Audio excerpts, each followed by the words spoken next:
Donc voilà, le mois d'or, c'est ça, c'est mettre la mère et son enfant au centre et assurer le confort de ces deux êtres de manière à ce qu'ils puissent se rencontrer, se ressourcer l'un l'autre, se découvrir et puis assurer le meilleur pour la suite.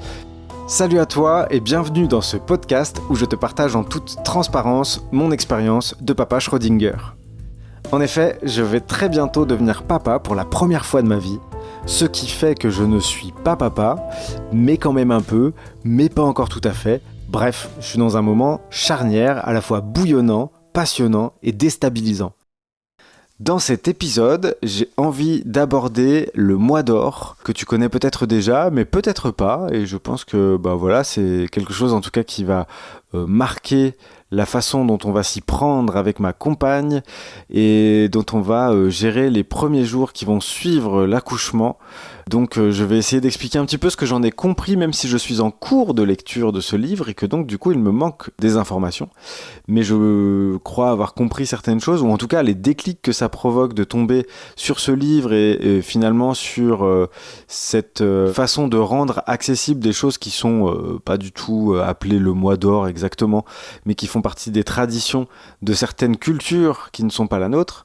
Eh bien, ça fait déjà quelques petites étincelles et quelques petits déclics que j'ai envie de te partager. Peut-être que je reviendrai sur un épisode 2 quand j'aurai fini le livre, parce que j'aurai des choses à ajouter. Donc le mois d'or, eh bien, tout simplement, ce sont les 40 jours qui suivent la naissance. Et dans ces 40 jours qui suivent la naissance, en fait, il y a comme une sorte de rituel de passage à faire, j'ai l'impression, c'est un petit peu comme ça que je le ressens, c'est-à-dire que il faut prendre la mesure de ce qui a été vécu et laisser la femme qui vient d'accoucher prendre du repos à la mesure de ce qui s'est passé, prendre soin d'elle pour qu'elle puisse se régénérer, pour qu'elle puisse se sentir soutenue, se détendre, se laisser aller à la fatigue, au fait de prendre du bon temps avec son enfant, de rencontrer son enfant, de commencer à se familiariser avec le rythme de cet enfant et le rythme qu'elle va devoir prendre en fonction de ce nouvel être très important dans sa vie, qui est complètement dépendant d'elle et de moi bien entendu, mais d'elle en particulier puisqu'elle a choisi l'allaitement, et que donc derrière, si l'allaitement fonctionne, parce que c'est pas une obligation que ça fonctionne malgré le fait qu'on veuille le mettre en place, mais si l'allaitement se met bien en place comme on en a l'intention, eh bien ça sous-entend une disponibilité et une proximité assez balèze, même s'il y a une possibilité évidemment de mettre du lait de côté pour que elle puisse être déchargée du fait de l'allaiter directement. Ça demande un investissement, quoi qu'il en soit, vraiment très fort. Et puis en même temps, ces premiers jours, il faut qu'elle soit déchargée, cette femme qui vient de donner la vie, qui vient de voir son corps transformé, bousculé, qui s'est écartée pour laisser passer cet enfant. Il faut que ça se remette en place en fait. Il faut que sa vie individuelle sans cet enfant se refasse, se remette d'aplomb, et pour cela elle a besoin d'être allongée le plus longtemps possible, le fait d'être vraiment déchargée de tout ce qui pourrait être de l'activité normale dans une maison, donc de tout ce qui est l'intendance, etc. Elle n'y participe pas, ou du moins le moins possible, pour qu'elle puisse vraiment récupérer et prendre la mesure de ce qui vient de se passer. Et donc du coup, à ce titre-là, je vais être amené à jouer un des rôles principaux autour d'elle, du fait de la décharger de tout le quotidien habituel et de mettre en place les nouveaux rituels avec l'enfant, que la connexion entre elle et l'enfant puisse s'effectuer de la meilleure des manières, de la façon la moins pressurisée possible, et que elle puisse se sentir soutenue pour que tout ça puisse se faire. Donc il y a plusieurs dimensions. Il y a la dimension corporelle, le fait que le corps se régénère, le fait que la fatigue aussi est présente et du coup doit être un petit peu compensée, et puis la rencontre avec l'enfant et la disponibilité qu'elle peut avoir si jamais elle n'a pas de programme particulier, mis à part celui de se reposer et d'être avec son enfant. Donc c'est quelque chose qui repose beaucoup sur l'entourage en fait. Le mois d'or, c'est mettre la mère et son enfant au centre, laisser ce moment se faire pour que ce soit le plus doux et le plus agréable possible d'accueillir cet enfant au sein de ce foyer.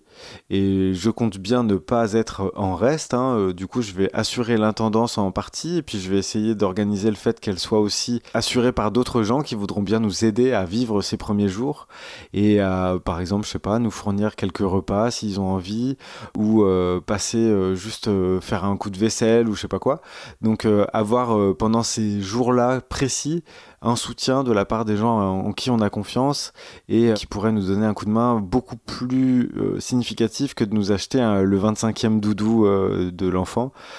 Ça, c'est bon, on va s'en charger, mais par contre, le fait de venir faire une vaisselle dans un de ces 40 jours, ça c'est vraiment précieux, parce que ça nous décharge du fait d'avoir à le faire, et malgré tout, ça fait que c'est fait.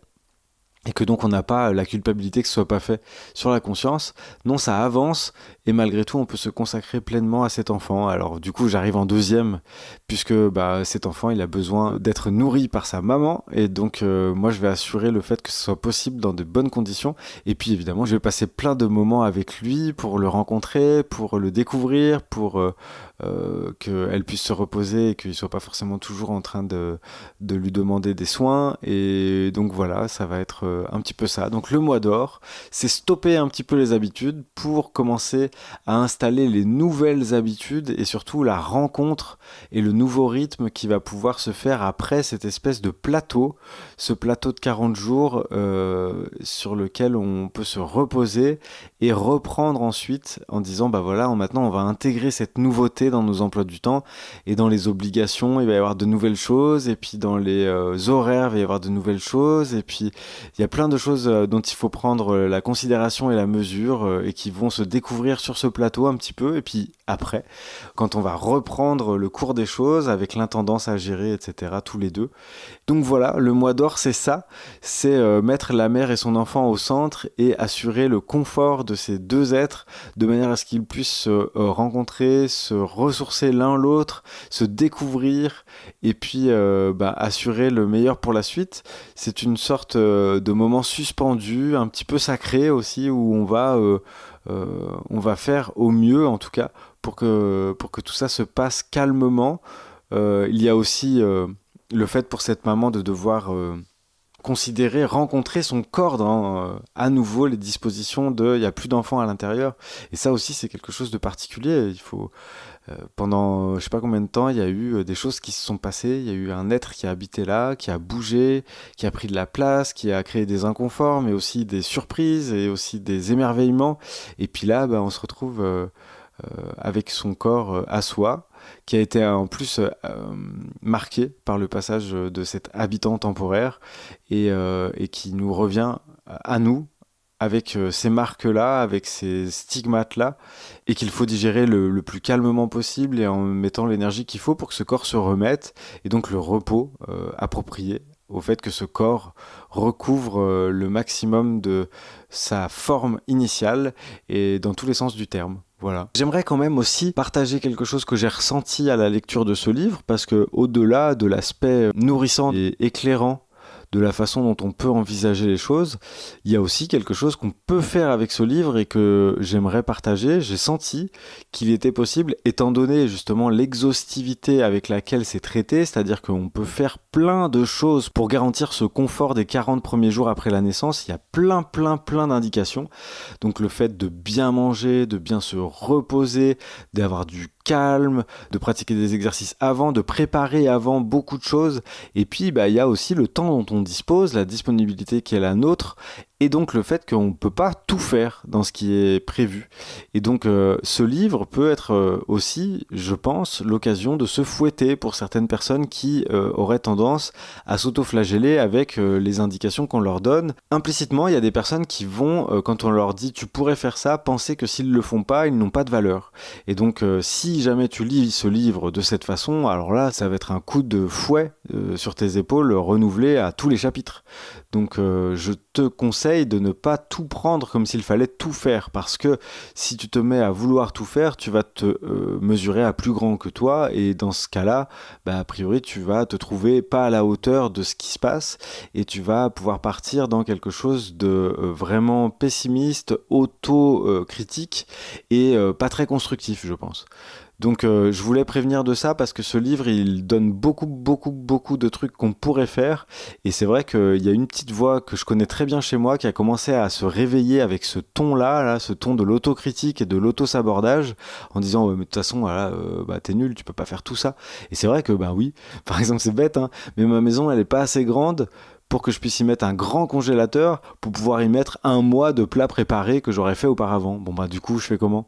Je vais quand même cuisiner sur le moment, donc il va y avoir des choses à cuisiner sur place, et c'est comme ça.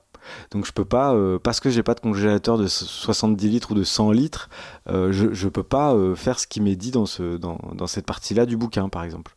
Donc je vais essayer d'anticiper le truc, mais d'une façon différente. Donc il faut être créatif et puis ne pas s'obliger à tout respecter à la lettre. Je crois que c'est une philosophie du moment. Donc ouvrir la parenthèse avec cette philosophie-là, je crois que ça suffit déjà pour que ça soit positivement orienté.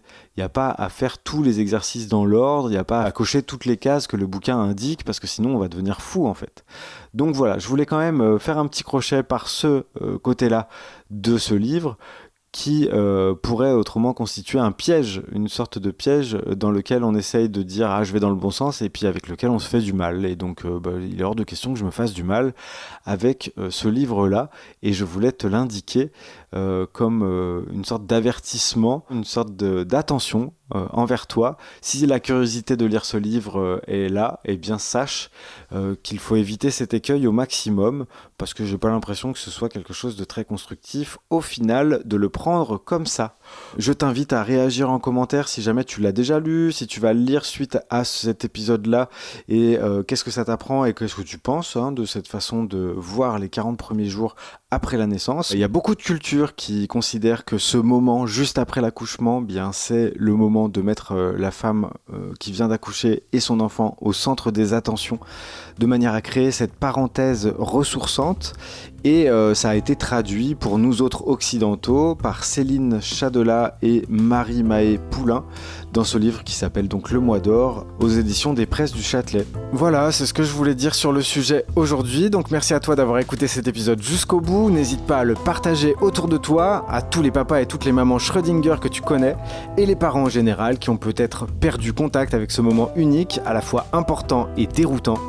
Tu peux mettre un petit pouce en l'air si ça t'a plu, t'abonner à la chaîne bien entendu. Je te souhaite une merveilleuse expérience et je te dis à bientôt. Salut!